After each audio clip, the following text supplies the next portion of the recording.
But I think there's some very strong candidates and with very different views and very different paths for the president, and who knows what he's going to do. It was Good afternoon. I'd like to start the briefing today by addressing a topic that I know all of you are preparing to ask me about, and that's tax reform. A couple of you got it. The initial House tax reform bill will be introduced on Wednesday by the Ways and Means Committee. This is the product of months of work and is now going through an open process in the House. The committee plans to mark up the bill next week, starting on Monday. The House is likely to consider the bill week of November 13th.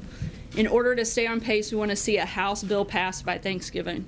This is a very aggressive timeline, but one that will help us get tax cuts this year so families and businesses can plan for 2018.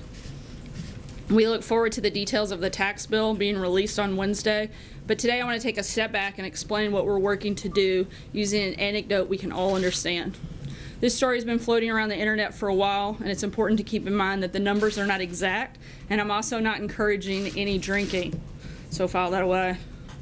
It's mostly for my parents, but I think you'll enjoy it. Suppose that every day 10 people, for our purposes, we'll say reporters, go out for beer, and the bill for all 10 comes to $100. If these 10 reporters paid their tab every night the way we pay our taxes, it would go something like this. The first 4, the poorest, would pay nothing. The 5th would pay $1. The 6th would pay $3. The 7th would pay $7. The 8th would pay $12. The 9th would pay $18. The 10th, the richest, would pay $59. So that's what they decided to do. The 10 reporters drank in the bar every day and seemed quite happy with the arrangement until one day the bar owner threw them a curveball. Since you're all such good customers, he said, I'm going to reduce the cost of your daily beer by $20. Drinks for the 10 reporters would now cost just $80. The group still wanted to pay their bill the way we pay our taxes, so the first 4 were unaffected. They would still drink for free. But what about the other 6? How could they divide the $20 windfall so that everyone would get their fair share? These are the reporters after all, so they're concerned with fairness. They realize that $20 divided by 6 is $3.33. But if they subtracted that from everybody's share, then the 5th reporter and the 6th reporter, which would each end up being paid to drink beer. So the bar owner suggested that it would be fair to reduce each man's bill by a higher percentage the poorer he was. By doing that, he explained, they'd continue following the principle of the tax system they'd been using. So he proceeded to work out the amounts he suggested that each should pay now. And so the 5th reporter, like the first 4, now paid nothing. He got a 100% saving. The 6th now paid $2 instead of $3, a 33% saving. The 7th now paid $5 instead of $7, a 28% saving. The 8th now paid $9 instead of $12, a 25% saving. The 9th now paid $14 instead of $18, which was a 22% saving.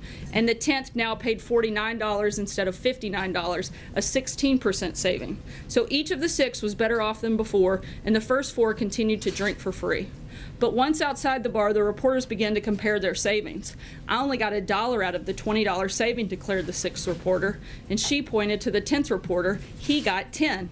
Yes, that's right, exclaimed the 5th reporter. I only saved $1 too. It's unfair that he received 10 times more benefit than me. That's true, shouted the 7th reporter. Why should he get $10 back when I only got 2? The wealthy gets all the breaks. Wait a minute, yelled the first 4 reporters in unison. We didn't get anything at all. This new tax system exploits the poor. The 9 reporters yelled at the 10th and made him feel bad. So the next night, the 10th man didn't show up for drinks, and the 9 sat down and had their beers without him. But when it came time to pay the bill, they discovered something important. They no longer had enough money between them all to even cover half of the bill. And that, ladies and gentlemen, is how our tax system works. The people who already paid the highest taxes will naturally benefit from a tax reduction, but not the largest percent benefit. Taxing them too much, attack them, and they might start drinking overseas where the atmosphere is somewhat friendlier. This is a silly story, of course, but it illustrates some very important points. Our tax cuts and reforms will create a fairer system that works better for everyone, and it will make our country the friendliest in the world for American families trying to build a better life for themselves and their children, and for American companies seeking a competitive edge. And I'll be happy to get that story to everybody so that you can get those numbers later. Again, I know that that may be an oversimplification, but I think it paints a very good picture of the tax system. And with that, I'll take your questions. John? Sarah, first I'd like to get the White House reaction to the indictments of Paul Manafort and Rick Gates and the plea agreement with George Papadopoulos. And specifically, I know we have heard a couple of tweets from the president. If you can help me understand, when he says, why aren't crooked Hillary and the Dems the focus, is the president saying that Special Counsel Mueller should really be investigating Hillary Clinton and the Democrats? And is he going to rule out once and for all firing Robert Mueller? Look, I'll address the second question first. The President said last week, I believe it was last week, and I've said several times before, there's no intention or plan to make any changes in regards to special counsel. But look, today's announcement has nothing to do with the President, has nothing to do with the President's campaign or campaign activity. The real collusion scandal, as we've said several times before, has everything to do with the Clinton campaign, Fusion GPS, and Russia. There's clear evidence of the Clinton campaign colluding with Russian intelligence to spread disinformation and smear the president to influence the election. We've been saying from day one there's been no evidence of Trump-Russia collusion, and nothing in the indictment today changes that at all. But the George Papadopoulos agreement is about the campaign. It is specifically about the campaign. It has nothing to do with the activities of the campaign. It has to do with his failure to tell the truth. That doesn't have anything to do with the campaign or the campaign's activities. But it is the clearest evidence yet of ties between the Trump campaign and Russian officials. So. Again, there are no activities or official capacity in which the Trump campaign was engaged in any of these activities. Most of them took place well before the campaign ever even existed. John? Sarah, can you just explain what George Papadopoulos' role with the campaign was? It was extremely limited. It was a volunteer position. And again, no activity was ever done in an official capacity on behalf of the campaign in that regard. What about the outreach that he was making to campaign officials to try to put together this You meeting? mean that outreach that was repeatedly denied and pushed away and said we're not going to take any action on that? Can you explain what happened with his outreach? He reached out and nothing happened beyond that, which I think shows, one, his level of importance in the campaign, and two, shows what little role he had within coordinating anything officially for the campaign. John Decker. Thanks a lot, Sarah. I wanted to ask about Mr. Mueller's investigation. The president at times has called it a hoax, and he's called it a witch hunt. You've used similar type of language before as it relates to his investigation. Last week you indicated, Sarah, that you believe that Mr. Mueller is wrapping up his investigation. And I've heard similar things coming from other senior administration officials. Do you still believe that Mr. Mueller is in the process of wrapping up his investigation? We still expect this to conclude soon. Yes. Francesca? Thank you, Sarah. Paul Manafort was high-ranking in the president's campaign at one time. I'd like to know what the president's relationship is with him now. Do they still talk? When was the last time they might have had contact? As far as we can tell, we know that they haven't spoken in several months. The last known conversation was back all the way to February. And as far as anything beyond that, with Paul, I'm not sure of any other contact. I know that there was some initial contact after the president was sworn in with him at meetings here at the White House, but nothing directly with the president. Deborah? Yeah, thank you, Sarah. On March 31, according to the affidavit by Mr. Papadopoulos, he attended a foreign policy meeting. The president was there. He said that he talked about how that Russia wanted to talk to the president. What did the president think when he said he wanted to arrange a meeting between Trump and Putin? And how did other people in the campaign react to that? I'm not sure that the president recalls specific details of the meeting. Again, it was a brief meeting that took place quite some time ago. It was the one time that group ever met. And beyond that, I really don't have anything to add. John Gizzi? Yeah, thank you, Sarah. As you mentioned, Mr. Manafort, Mr. Gates were named in this for things not having anything to do with the campaign, but with alleged money laundering regarding other business. Now, under those circumstances, would the president consider or rule out pardoning either of them? I haven't had any conversations with him about that. I think we should let the process play through before we start looking at those steps. And Papadopoulos at this time was referring to Jeff Sessions at the time, who was overseeing Trump's Foreign Policy Advisory Committee. What does this mean for Jeff Sessions? Again, somebody on a volunteer committee, I'm not sure how that would impact the Attorney General directly. Can you say, given what we have learned over the last few hours, can you say when the president was first aware that Russia was behind the hacking and was in the possession of emails, what they consider to be damaging emails about the Clinton campaign that they were trying to get to the Trump campaign? When was he first aware of that? I'm not sure of the specific date of when that took place, so I'd have to look into back to Jeff. Sarah, does the president regret having hired Paul Manafort to be his campaign manager?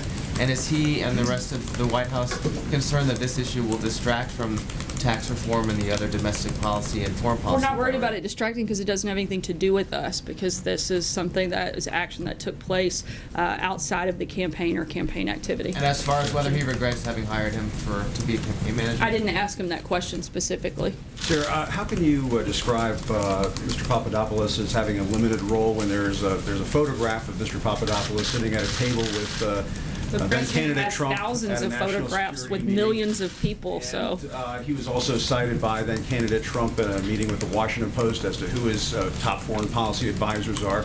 That seems to fight against what you're saying. And also, how is it not collusion when George Papadopoulos is in contact with various people who are promising dirt on Hillary Clinton?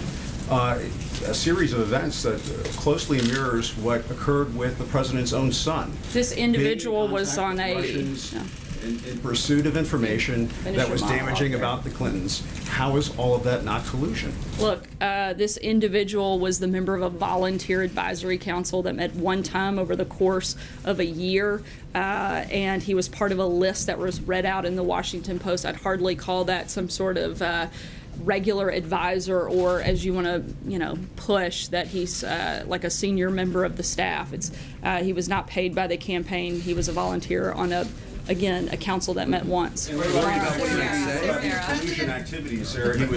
He was pursuing information from the Russians. Again, he was a volunteer. I think that's something you need to ask him. I'm not here to speak on behalf of the thousands of people that may have volunteered on the campaign. Believe it or not, I have a question on this, but also on tax reform. The president has called on Congress to investigate Hillary Clinton. Is he confident that they will do that?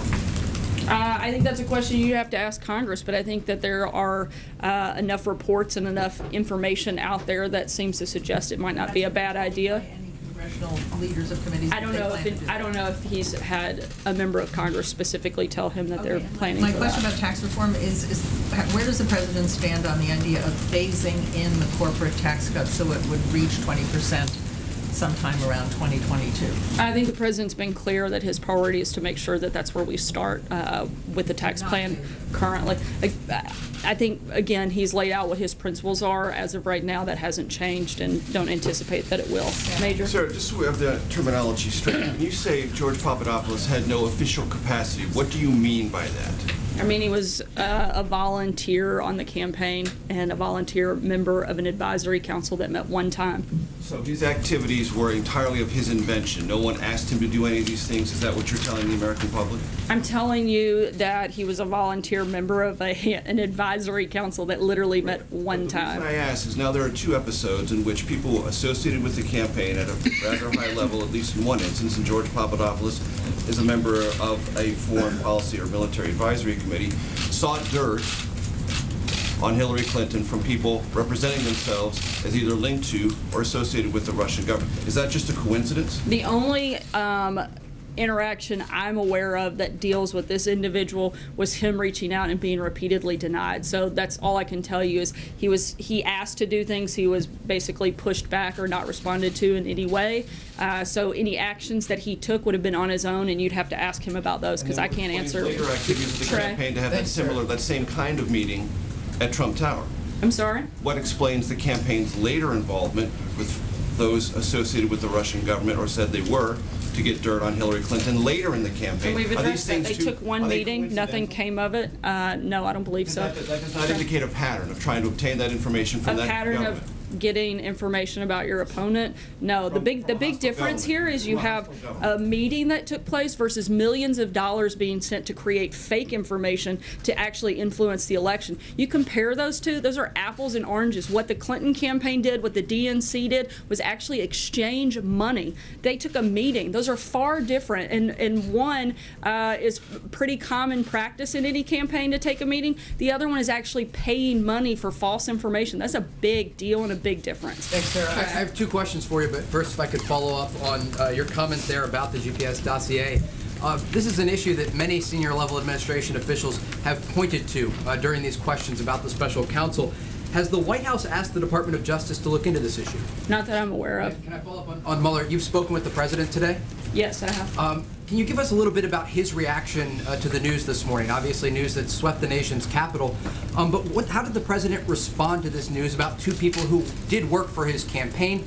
Was he disappointed that Paul Manafort received this news today that he was being charged on these 12 counts? He responded the same way the rest of us in the White House have, and that's without a lot of reaction because it doesn't have anything to do with us. Sarah, we are now talking about two of the most senior members of the campaign at a very pivotal time, through and including the RNC last year, who are now under federal indictment for something with very they did serious crimes outside that of the campaign. They did not allegedly conduct during their work for the campaign. But doesn't it speak to the president's judgment that he would choose to have these two individuals in very high positions, having allegedly committed these crimes in the years leading up to their roles? These were seasoned operatives, not, you make it sound like they were, regular offenders that have been in massive amounts of trouble. These were seasoned operatives that worked on a number of campaigns. Paul Manafort was brought in to lead the delegate process, which he did, and was dismissed not too long after that. And the president has no regrets. Again, I didn't ask him that question specifically. April. What leads you to believe that the Mueller investigation will conclude soon? Do you also believe that there could be more indictments? And my third question on another subject, welfare reform. The president talked about this a couple of weeks ago, and I've been trying to find out what is the focus, how do you plan to implement welfare reform? We haven't made any specific announcements when it comes to welfare reform. Those are ongoing conversations, and we're looking at ways to improve the system, but nothing specific to roll out at this time. I'm sorry, what was the first part of your question? The first one, what leads you to believe that this will conclude soon, the Mueller investigation? Have you been given a heads up? What?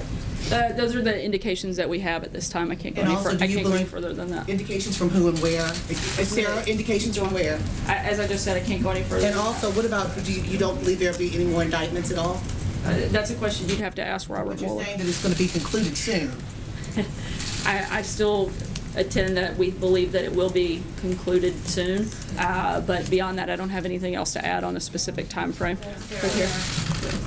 Sarah, in March, March 2016, the president called George Papadopoulos an excellent guy. Does he still believe that Papadopoulos is an excellent guy? Look, he was referring to the counsel. He was going through the list of names with the Washington Post, and nothing more than that, and complimentary of the people that were volunteering on behalf of the campaign.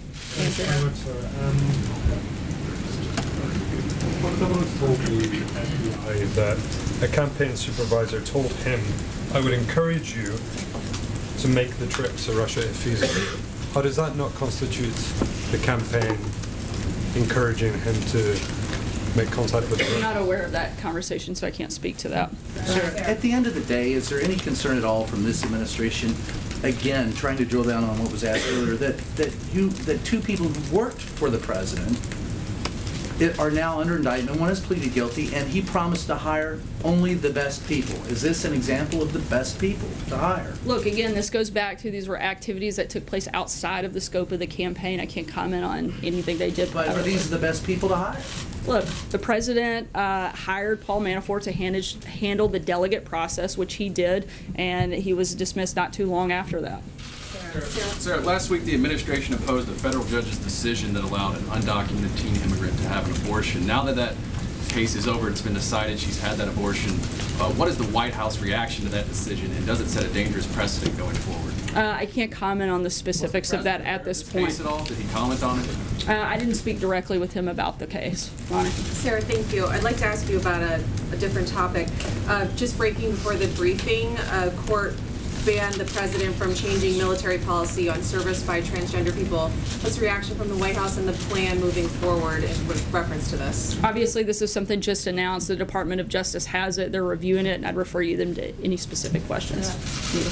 Congressman Gowdy this weekend had suggested that there should be an investigation into the leaks of the grand jury investigation or Robert Mueller's investigation. Do you think there should be an investigation? Are you all asking for an investigation? We haven't asked for that investigation to take place. An investigation? I think that anytime there is leaking of sensitive information, it should be looked into, but beyond that, we don't have any comment. Kristen? Sarah, thanks. Does the president in any way hold Jared Kushner responsible for hiring Paul Manafort? After all, he was an early supporter of bringing him on board. Not that I'm aware of, no. And Sarah, to just follow up on the point of hiring the best people, the top people, he said, does this not at the very least raise questions about President Trump's vetting process and judgment when it comes to bringing on these people? I don't believe so. I think I've answered that quite a few times today. Sarah, two quick questions. Does the president, you said back in July that the president believed that the investigation for the special counsel should stay within the confines of Russian election meddling. Given what we've learned today, does the president believe Bob Mueller overstepped the boundaries of his investigation? I haven't spoken with him specifically about that detail. Okay, my second question, Sarah, would just be on the topic of regarding the plea agreement with George Papadopoulos. You've indicated that the president did not remember that March 31st meeting, the photograph, right? No, I didn't say he didn't remember the meeting. I said he didn't remember those comments from Did he George remember anything about that meeting, his interactions with Papadopoulos, given that he's talked about his great memory? I don't believe that he went into detail about the meeting itself. He remembers it taking place, but we didn't go into anything beyond that or any specifics. And specifically did not remember the Russia comment? Did you remember Papadopoulos' presence? Did they have interaction? Not that I'm aware of.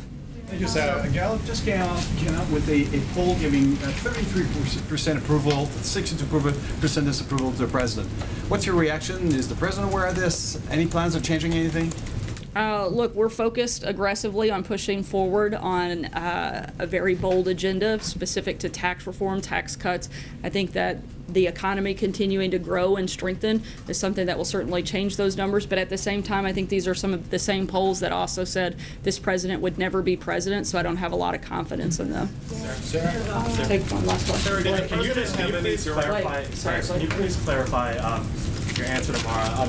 The stock market is moving downwards on this news that possibly the corporate rate could be phased in over several years. I wasn't sure if you were trying to make the point that the president would be for a phase-in or against a phase-in. No, I said that the president laid out his principles, and it doesn't include the phasing in, so we're still committed to that moving forward. But and I don't have any reason to believe we have changes on that front at this point. So the red line of a 20% corporate I'm rate not drawing tax a cut. red line. I'm just saying those are the principles that we've laid out, and we haven't adjusted or changed our principles since this process started. Thanks so much, guys. Have a good day.